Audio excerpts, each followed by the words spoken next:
네. 다음은 이제 화이트 칼라 범죄 좀 볼까요? 이 부분은 매우 중요합니다. 출제가 자주 되고 있고 매번 빠지지 않는 부분이다. 이렇게 봐두시면 되겠어요. 자, 서덜랜드가 경영인 등 서덜랜드가 맨 처음 이제 화이트 칼라 범죄를 논했거든요. 서덜랜드는 누구예요? 뒤에 가서 보겠지만 차별적 접촉 이론가입니다. 학습 이론가입니다. 학습을 통해서 범죄를 한다는 거야. 그런데 지금까지 우리 범죄 원인은 대부분 무슨 범죄죠? 하위 계층이 벌이는 범죄, 비행을 범죄 연구 대상으로 삼았다 이 말이죠. 그런데 화이트 칼라 범죄는 이 서덜랜드는 야, 상위층에 대한 범죄는 어떻게 해석할래? 이런 얘기야. 내가 알려줄게. 그래, 결국은 돈 있는 사람들도 화이트 칼라 범죄자, 기업 범죄도 결국은 뭐다? 배워서 한다는 거야. 배워서 한다는 거야. 그래서 하위층뿐만 아니라 상위층에 해당하는, 상류층에 해당하는 범죄의 문제도 범죄 문제의 원인에 대해서 설명이 가능하게 되었다라는 평가를 받습니다. 자, 서덜랜드는 뭐라고 얘기하냐면 경영인 등 높은 사회적 지위를 가진 자들이 이욕적 동기에서, 자, 돈을 더 벌겠다는 이욕적 동기에서 자신의 직업활동과 관련하여 행하는 범죄로 정의했다. 자, 직업활동입니다. 그러니까 개인적으로 뭐 원한관계에 있어서 폭행을 했다, 살인을 했다, 설사 그것이 경영인이라 할지라도, 사장이라 할지라도 그 범죄 내용이 뭐예요? 사회적 지위를 이용해가지고 이욕적 동기에서 직업활동과 관련된 범죄를 했다면 그것은 화이트 칼라 범죄지만 일반적인 폭행이나 교통사고 사범이나 이런 것들은 화이트 칼라 범죄가 아니다는 얘기예요. 하지만 이러한 이제 정의는 확대가 됩니다. 개념이 확대돼요. 자, 존경받고 합법적인 직업활동 과정에서 개인이나 집단에 의해 저질러진 법률 위반 행위다. 이렇게. 존경받고 합법적인 직업활동이다. 자, 다시 말해서 경영인은 아니야. 경영인은 아니지만 상당한 수준의 직업활동을 해. 다시 말해서 뭐 공무원도 될 수가 있고요. 상류층이라고 봐야겠죠. 존경받고 합법적인 직업활동 과정에서 개인이나 집단에 의해서 저질러진 법률 위반 행위를 통칭해서 우리는 화이트 칼라 범죄로 한다. 자, 그런 의미에서 콘컬리는 기업 범죄라는 건, 기업 범죄는 뭐예요? 경영인뿐만 아니라 그 하위 계층도 전부 다 사실은 조직을 위해서, 그 기업을 위해서 한 것은 범죄라는 거야. 화이트 칼라 범죄로 본 거예요. 자, 이렇게 얘기합니다. 사회적 지위가 높은 사람에 의해서 범해지는 범죄에 국한되지 않고 기업 조직의 하급 지휘자가 범하는 고용자 절도나 횡령은 하류 계층의 사람에 의해서도 저질러질 수 있기 때문에 콘컬리는 범죄의 직업적 특성을 고려하여 화이트 칼라 범죄라고 하지 않고 기업 범죄라고 했다. 자, 유사한 개념으로 이제 인식한 거예요. 화이트 칼라 범죄하고. 그러면서 콘컬리는 기업 범죄라는 개념을 저 기업 내에서 직업 활동과 관계 있으면서 절도나 횡령을 하지 않냐. 근데 그 사람이 하류 계층이란 말이야. 그래서 거기서 발생하는 것들을 우리는 직업 관련해서 하는 것이지만 화이트 칼라 범죄를 하지 않고 기업 범죄다. 이렇게 표현할 수가 있다는 얘기죠. 자, 오늘날 정의는 자신의 범죄 활동을 목적으로 시장을 이용하는 개인의 범죄적 활동, 조세범죄, 신용카드 범죄 등과 정부나 기업에서의 자신의 지위를 위한 행정범죄 등도 포함하고 있다. 그래서 조직적 범죄 행위, 즉 기업 범죄까지도 범주에 포함합니다. 화이트 칼라 범죄 넓은 의미로 이렇게 포함하고 있다. 이렇게 보세요. 자, 그런데 여기 보니까 뭐라고 되어 있습니까? 직무와 무관한 살인, 그죠? 살인이나 폭력 등의 일반 형사 범죄는 제외합니다. 주의하세요. 자, 그런데 이러한 화이트 칼라 범죄가 갖는 범죄적 피해가 막강해요. 매우 광범위하고 이게 포커스가 맞았다 안 맞았다 하니까 여러분들 내 얼굴 많이 보려고 하지 마시고요. 강의에 좀 집중하세요. 자, 통상적인 범죄에 비해서 경제적 손실 외에도 신체적 손상, 사회적 피해가 매우 크다. 직접적 피해자뿐만 아니라 대부분 다른 사람에게도 영향을 미치기 때문에 일반인이 그 유해성을 느끼지 못하는 경향이 있다. 경제적 손실보다 더 큰 피해는 예측할 수 없는 사회적 손실 또는 비용이다. 윤리적 조직을 붕괴시킨다는 거예요. 믿을 수 없다. 위에 놈들은 믿을 수가 없다. 자, 믿을 만한 사람을 믿지 못하고 특권 계층을 부정직한 사람으로 보게 되며 그 결과 자신의 한층 나은 생활을 영위하기 위해서 더 좋은 기회를 가진 사람이 타인의 재물을 취하는 능력으로 비춰지게 되는 것이다. 사실은 우리 사회가 좀 상당히 심각하죠. 공직에 사실은 화이트 칼라 범죄의 영역을 좀 더 넓히다 보면 적법한 활동으로 위장한 불법한 활동들이 얼마나 많습니까? 자, TO의 세력 이론입니다. 화이트 칼라 범죄의 증대는 강도 등 하류 계층의 노상 범죄 동기를 자극하게 되고 나아가 사회의 부도덕성, 법의식의 둔감층을 초래하게 돼서 무규범 아노미 사회를 조장할 수 있게 한다. 자, TO의 세력 이론입니다. 이게 자꾸 이렇게 화이트 칼라 범죄가 증대하다 보면 그것이 하류 계층에서는 저놈들 봐라 저렇게 다 도둑놈인데 자, 사회 지도층에 대한 신뢰를 파괴하고 불신을 초래할 수 있고 청소년 비행이나 하류 계층 범일성의 표본이나 본보기가 될 수 있다는 거야. 자, 지연된 폭력이란 말이 나옵니다. 화이트 칼라 범죄의 폭력성은 눈에 잘 띄지 않으며 복잡한 형태다. 그 피해가 천천히 오래 지속되며 원인이나 가해자를 직접적으로 추적하기 쉽지 않기 때문에 피해가 확산되고 심화된다. 이를 뭐라 한다? 지연된 폭력이라고 한다. 기억해 놓으세요.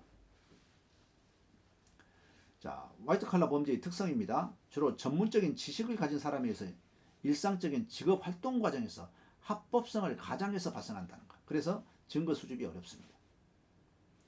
당연히 범죄의 발각이 어렵고요. 발각되더라도 위법과 적법의 한계가 모호해. 그래서 형사소추에 이르지 못하는 행정처벌로 종결되는 사례가 많아.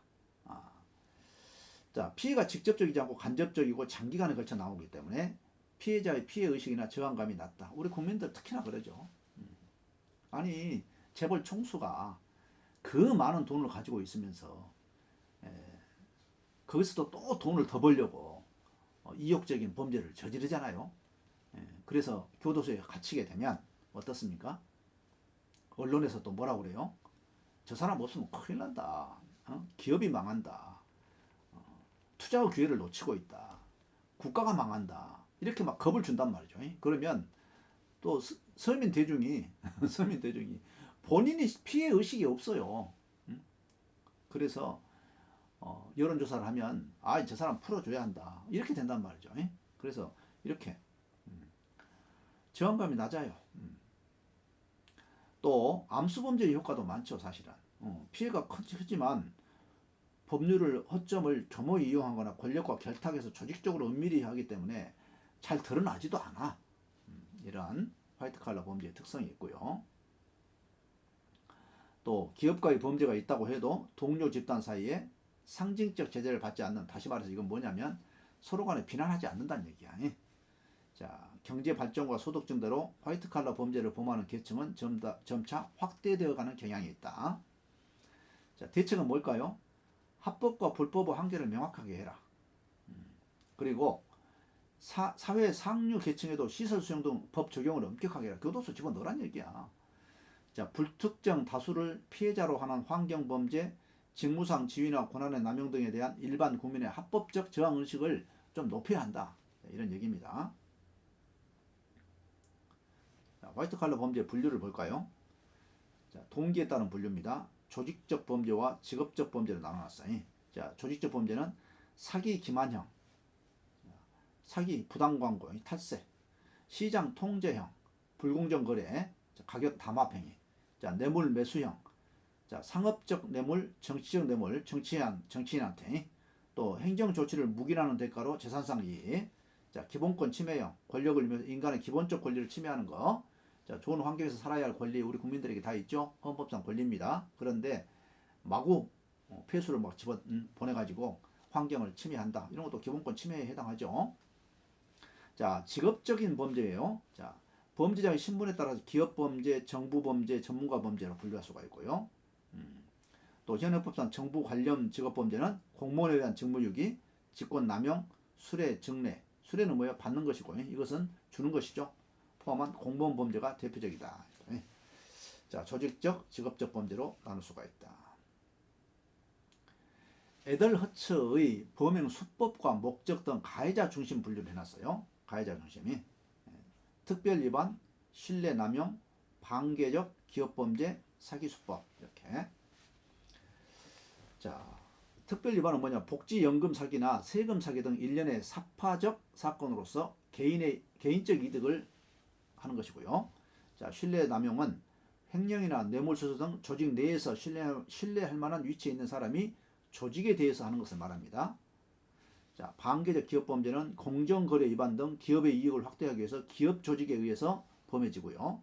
사기수법은 토지 사기, 고객을 속이는 목적으로 범해집니다. 뭐예요? 우리 전세 사기가 좀 대표적인 거죠. 네, 사기수법.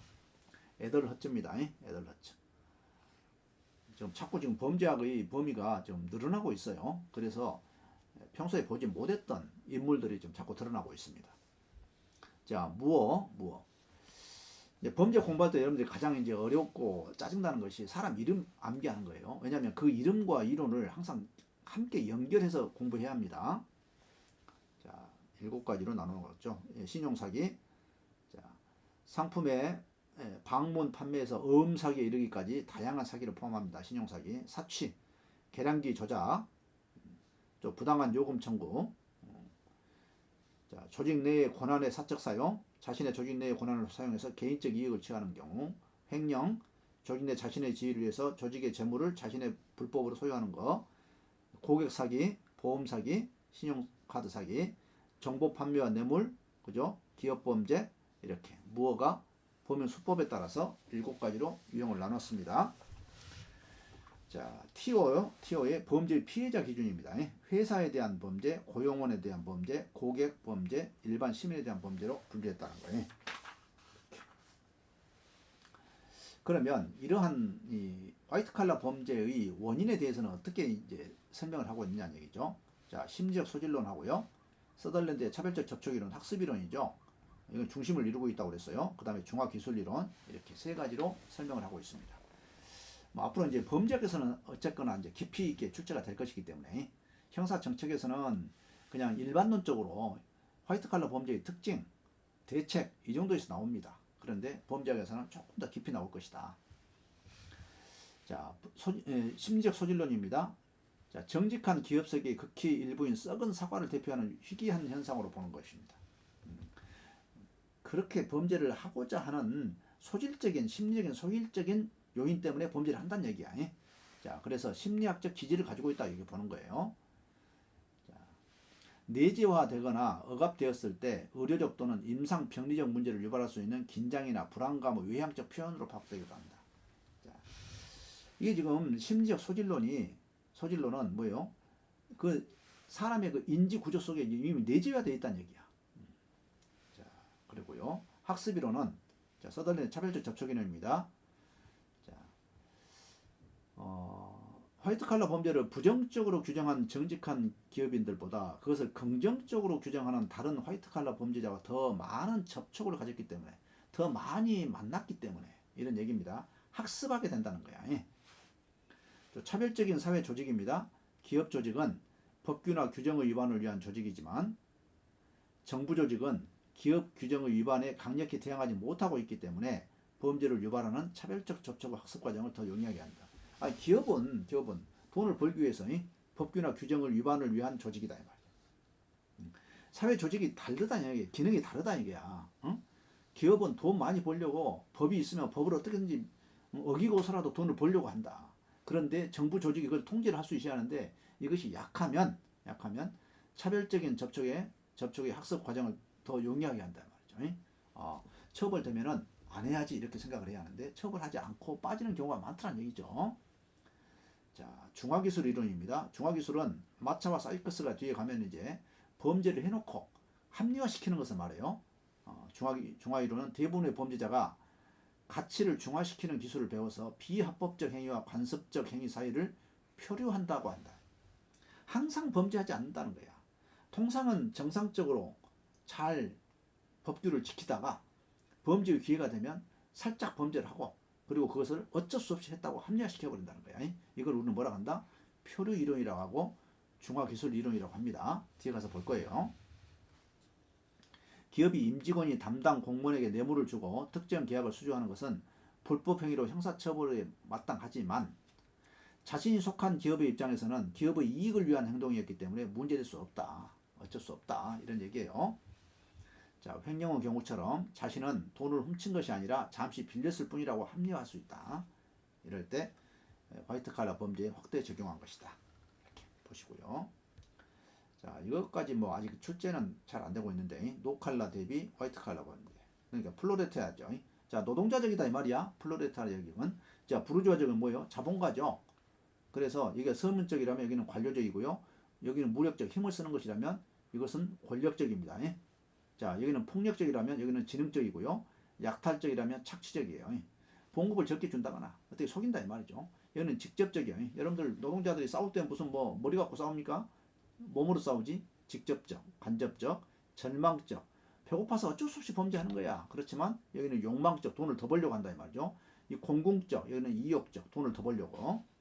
자, 상습적, 직업적, 그리고 단독적, 조직적, 충동적, 계획적, 발각적, 은폐적. 잘 안 보인다 이 말이죠. 저격적, 신분적, 원시적, 근대적, 유죄적, 무죄적, 가중적, 감경적. 여러분들 정리 잘 해놨죠? 이해만 하고 가시는 것도 좋겠다. 화이트 칼라 범죄는 어찌됐든 여러분들이 열심히 공부해 놔야 합니다. 충분히 공부해 놓으셔야 해요.